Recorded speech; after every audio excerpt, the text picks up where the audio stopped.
We open the summit with a musical performance reflecting the indomitable spirit of womanhood.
May I now invite our first speaker of the day, Ms. Aida Tillich, to share her experiences.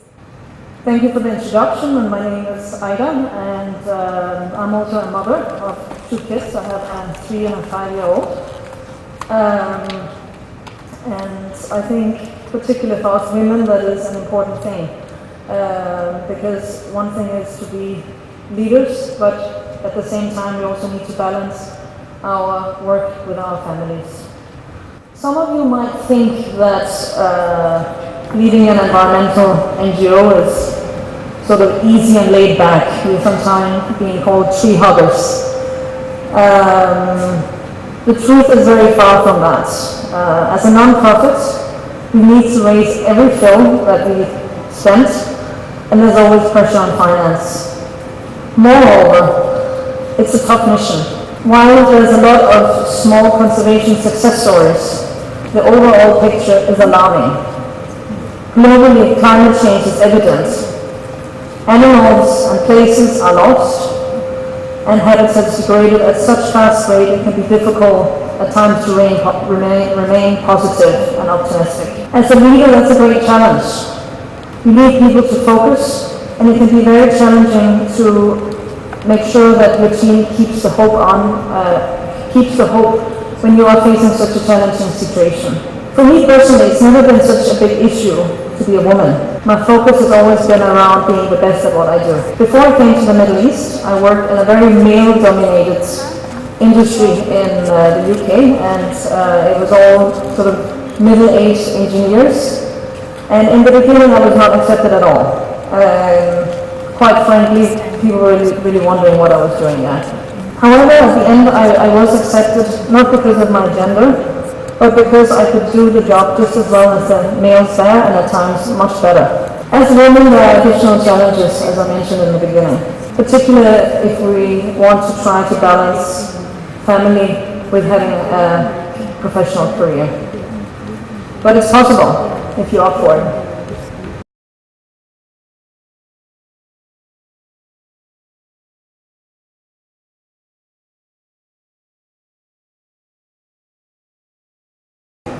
Good morning, everyone. Good morning. First of all, I'm honored to be here. Thank you very much for the invitation.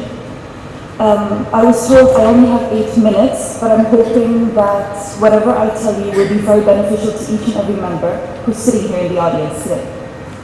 So as you all know, my name is Shuruk Al-Banna. I'm 32 years old and I'm still single, and the only person upset about this is my mother, until now. But that's okay, because at this age of my life, I actually feel very fulfilled about what I've done. I'm UAE national. I studied in Dubai all my life, and then I decided that I would like to further my studies in the UK. So I went to London and I studied for a bachelor's in human genetics at Queen Mary University. It was very exciting. It was very interesting, a little bit challenging. I remember my second year at university was very tough, but I decided, you know what, I'm going to continue with this. And when I graduated, I decided I'm going to challenge myself a little bit further. Those days, CSI was very popular on TV, and I thought, okay, this is what I'm going to study. So I went on to King's College London and I studied a master's in forensic science.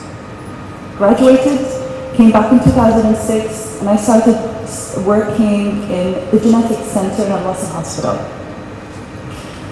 Now my work on a daily basis involved looking at blood samples in a microscope, studying chromosomes, identifying genetic disorders and genetic diseases, and realizing, my goodness, I'm going to leave you with a very simple key message. Live your life with passion, every day. Don't think I'm going to be happy when I reach that, when I succeed, when I become CEO, when I own my own business. No. Every day counts. Please make it count. And if only one person from the audience comes back to me at any time in the future and tells me, thank you, Shuruk, your piece of information benefited me, then I have succeeded today as a young woman and I have inspired you all. Thank you very much. Thank you, Ma. We are grateful for your words of guidance and inspiration. Our next speaker of the day is Ms. Meena Nizam. I request you, Ma, to kindly share your story with us. We all expect things from our parents, from our friends, from our teachers, from our principal. And these expectations, when they don't match up with what we have painted for ourselves, it falls short. And how do these expectations enter your mind? I don't blame you, because you as an individual, we're not up against an individual thought. That would be easy to do. But if we were up against a collective society of thought, of completely down there, drenched in the dirt, society where they've already shaped your beliefs. They've already shaped your idea of what it means to be perfect, that you cannot break free from this. So your expectations of perfect fits a certain mold. Now, when I was growing up, I only discovered I had Jansen's metaphyseal chondroplasia. Again, a very, very rare genetic disorder. In fact, one of the rarest forms of a bone disorder. And I discovered it only 2 years back. But when I was growing up, I went every day to school thinking, hey, I fit this normal bill. It's only then that I realized as I grew up, and I looked in the mirror, okay, maybe there's something off here. And that's when I realized that what I had in my impression of myself didn't fit into society's bill of what it means to be normal. But over the years and through my special journey, I've begun to realize something, and a very important lesson. We are all humans. And the human being is such that you can live your life with your stipulations and your norms and your beliefs that a person with a disability or a person with a special need can or cannot do certain things. Then I choose to live my own. And it's not that neither the twain shall meet. We can bridge the gap. But it's up to you to decide whether you want to do that or not.